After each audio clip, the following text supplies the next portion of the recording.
Hello friends, কেমন আছো সবাই? আশা করি সবাই ভালো আছো, আমিও খুব ভালো আছি। তো আজকে একটা খুব দুর্দান্ত একটা রেসিপি তোমাদের সাথে শেয়ার করতে চলছি। আজকে একটা মিষ্টি রেসিপি শেয়ার করব, সেটার নাম হলো বেসনের লাড্ডু।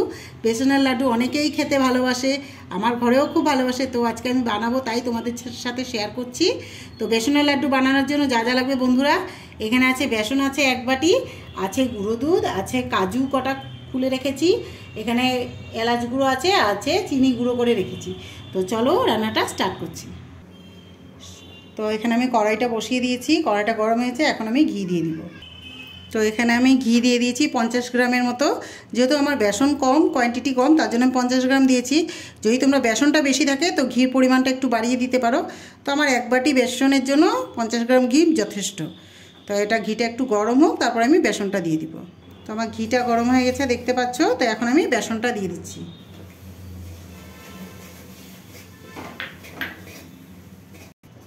তো এখন বেসনটাকে ভালো করে ঘিয়ের সাথে মিশাবো, যাতে এগুলো গুটলোগুলো যে আছে, গুটলো একটাও থাকতে পারবে না। বেসনটাকে পুরো ভালো করে ভাজবো হালকা আছে। এটা ফুল আঁচ দিলে হবে না, গ্যাসের স্টিমটা একদম লো মিডিয়াম, গ্যাসের আঁচটা লো করে দিতে হবে। বেসনের যে গুঁটো গুঁটো ধরে গেছে গুটলিগুলো, এইগুলোকে এইভাবে হাতা খুন্তি বা হাতা যেটার সাহায্যে এভাবে ভেঙে দিতে হবে। আর এটা বহুত ধৈর্য সহকারে করতে হয়, খেতে খুবই ভালো লাগে বন্ধুরা, কিন্তু এটা প্রচুর ধৈর্যের কাম। এটা 15 থেকে 20 মিনিট ভাজতে হবে এভাবে, যাতে বেসনের একটা সুন্দর গন্ধ এসে যায়। আর গ্যাসের আঁচটা বারবার বলছি বন্ধুরা, একদম লো করে রাখবে, একদম ধিমি আছে যেটা বলে ওইভাবে করতে হবে। গ্যাসের আঁচটা হাই ফ্লেমে দিলে বেসনটা জ্বলে যাবে, খেতেও ভালো লাগবে না, তেতো তেতো হয়ে যাবে। তো গ্যাসের আঁচটা একদম কমিয়ে আস্তে আস্তে করতে হবে, আর নাড়াতে হবে কন্টিনিউ, যাতে এই যে বেসনের যে দলা পাকে যাচ্ছে, দলাটা যেন না পাকে। এটাকে এভাবে খুন্তির সাহায্যে পুরো মিলিয়ে নিতে হবে। এটাকে পুরো ভালো করে ভাজতে হবে বন্ধুরা, পুরো ঝরঝরা হতে হবে, একটাও দলা থাকলে হবে না, তাহলে গিয়ে লাড্ডুটা ভালো হবে না। খেতে কিন্তু খুবই ভালো লাগে।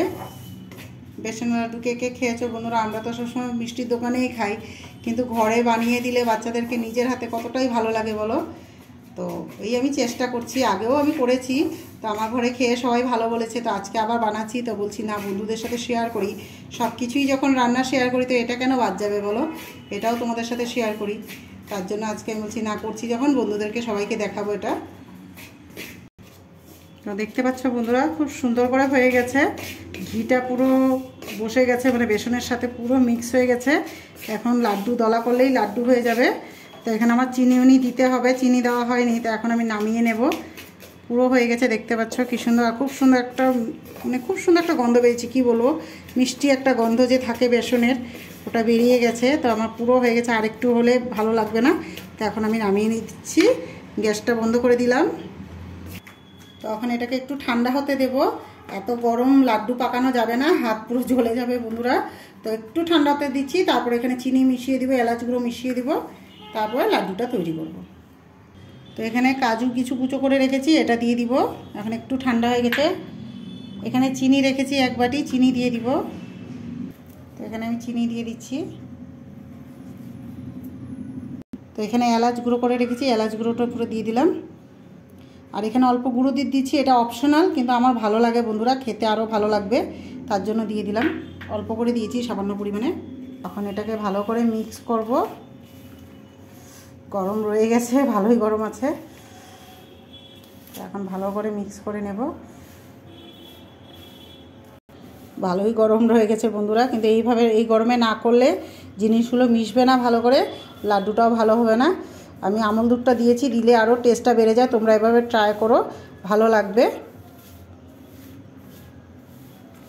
আমার ভালো করে মিক্স হয়ে গেছে। আর এইভাবে দেখতে হবে যে লাড্ডুটা দলা পাকাচ্ছে কিনা, দেখতে পাচ্ছ দলা পাকাচ্ছে, তো লাড্ডুটা পারফেক্ট হয়ে গেছে, হয়ে যাবে। এখন আমি এটা শেপ দিয়ে দিব, লাড্ডুর শেপে।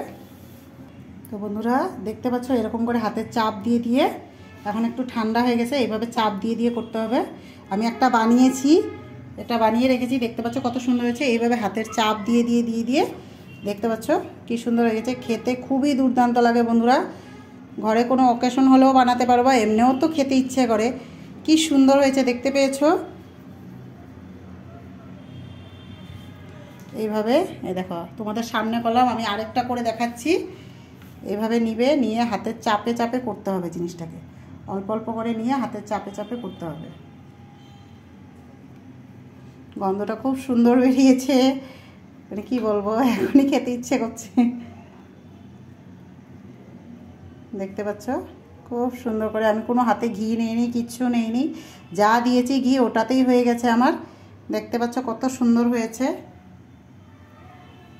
এখানে কাজু দিয়েছি, কাজুটাও বেশ দেখা যাচ্ছে, খেতে খুব ভালো লাগবে। তো এরকম করে আমি সবগুলো বানিয়ে আনছি একসাথে। তো দেখতে পাচ্ছ বন্ধুরা, আমি সব লাড্ডু বানিয়ে নিয়েছি, উপর থেকে কাজু দিয়েছি, আর একটু টেস্ট বাড়ানোর জন্য উপর থেকে একটু পাউডার দুধ দিয়ে দিচ্ছি, খেতে ভালোই লাগবে। তো গার্নিশিং একটু পাউডার দুধ দিয়ে দিলে ভালোই লাগে। তো বন্ধুরা, আমার বেসনের লাড্ডু কমপ্লিট। কীরকম লাগছে দেখতে? আমার তো খুবই ভালো লাগছে। তোমাদের কীরকম লাগছে? ভালো লাগলে লাইক, ফলো, শেয়ার, কমেন্ট করতে ভুলো না। নেক্সট ভিডিওতে আবার দেখা হবে। দেখতে পাচ্ছ কি সুন্দর হয়েছে, পুরো টাইট ফিট, দোকানের মতো। কেউ বলবেই না যে ঘরে বানিয়েছি। আমি দুধটা দিয়েছি, কাজু পড়ে গেছে, সরি, দুধটা দিয়েছি, দিলে খেতে ভালো লাগে। তো কোনো ব্যাপার না, আমি কাজুটাকে আবার চিপকিয়ে দিব, যাবে তো সব মুখেই। বলো কীরকম লাগছে? ভালোই লাগছে। তো আজকের মতো টাটা।